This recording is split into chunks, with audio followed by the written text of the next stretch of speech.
Frenchman I like is Wayne LaPierre. He's with us now from the NRA, the National Rifle Association, because the Second Amendment is under fire. When you go to, have you ever gone to, like, get-togethers with all your French relatives, Wayne?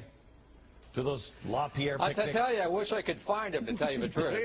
Yeah, they'd be like, I don't know what you're doing with this gun thing, Mr. Wayne. Spit on you. Yeah, George Carlin used to make a lot of fun of the name. Really? Okay, so Wayne, the Second Amendment is under fire on a couple of things. We knew that they were going to try to bring the assault weapon ban back, but now they're blaming it on Mexico. And they're saying that the United States, all these assault weapons are just going right across the border that are being sold here. Can you clear this up a little bit? I sure can. You know, you hear this figure in the media and newspapers. 90% of these guns in Mexican drug cartels are getting from the United States. It's a lie. The NRA is one of the largest law enforcement organizations in the country. I've talked to law enforcement officers at the federal, state, and local level the last couple of weeks. They all say the same thing. Wayne, the great overwhelming bulk of these guns the Mexican drug cartels are getting are not coming from the U.S. They're coming from Central America, Guatemala, corruption in the Mexican army, Mexican police forces. A lot of them are Russian. A lot of them are bought on the illegal international black market, but they're not coming from the United States. ATF, Dianne Feinstein was up there yesterday in a Senate hearing batting around 90%, 90%, 90%. ATF said we can't substantiate that. We've seen nowhere near that number. In fact, the truth is the Mexican government will not even give the U.S. government the serial numbers on these guns. And the American public deserves the truth, and they're not getting it. All right, so tell me about the 50 calibers that that apparently came from the United States that they're talking about. You know the ironic thing on that? A lot of 50 calibers were sold to the Mexican government in the 90s, and I bet if you check, a lot of it is corruption in the Mexican government as to where those 50 calibers are from. Wait a minute. Wait a minute. Somebody ought to call. You're saying that we sold the Mexicans 50 caliber machine guns and the Mexican Army. The Mexican Army. I don't know anybody who would believe you that there would be corruption in Mexico that might have those Mexican arms go from the army into the drug cartels. That's preposterous, Wayne LaPierre.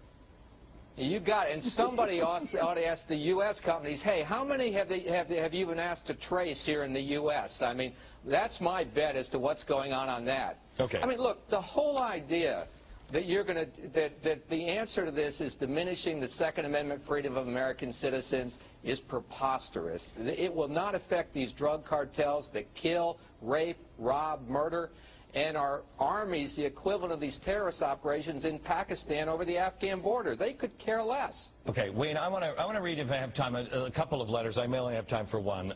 This come in because I put this story up on the 912project.com, which is a kind of a grassroots thing where you can go meet other people that think like you and think about values and principles and want to do something to take your country back. And we posted this story, and here's one of the responses. I'm a retired air traffic controller who is extremely concerned that the nation of her youth is rapidly being replaced. 6 months ago, it was a different world. Since then, I have not only purchased a handgun, but I joined the NRA. I've written to members of the state legislature regarding their insane attempts to essentially card me for purchasing ammo. If this law is passed, I plan on going down to the local gun shop and purchasing my ammo one bullet at a time and bury their butts in paperwork. This is from a woman. I will tell you, first of all, full disclosure, I'm a life member of the NRA and proud to be one.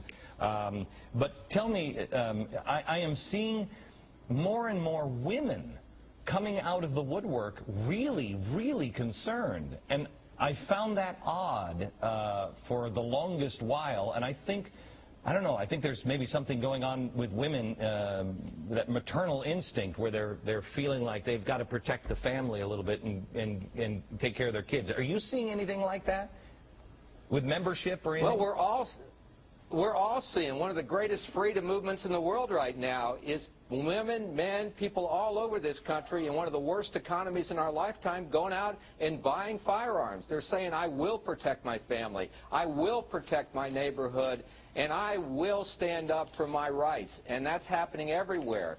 And to these bad guys that break the law, the answer is enforce the laws on the books. In fact, Mike Ross and 65 Democrats wrote a letter to Attorney General Holder this week and said, don't send us more of this phony gun legislation up on Capitol Hill. Enforce the laws you have. Yeah, there's more of it coming. Real quick, I've only got about 10 seconds. We have just pulled back on the casings, the little copper casings for or brass casings for ammunition. It was all being sold as scrap metal to China. That just started happening, and they just stopped doing that today or yesterday. Do you know anything about that, Wayne? Can you explain that? You know, I've been trying to check that, Glenn. I have not been able to find anything on it. I do know the military used to sell to the civilian market. There was, I understand there was something they were not going to do that. I understand today they have reversed that decision. Right. The military, so I hope they have. Yeah, from what I understand they have. They were going to sell it to China, of course they were, and not let American citizens buy it, but they have just reversed that, I believe, today. Thank you very much, Wayne. We'll talk again. That's what I heard, too. I'm not a crook.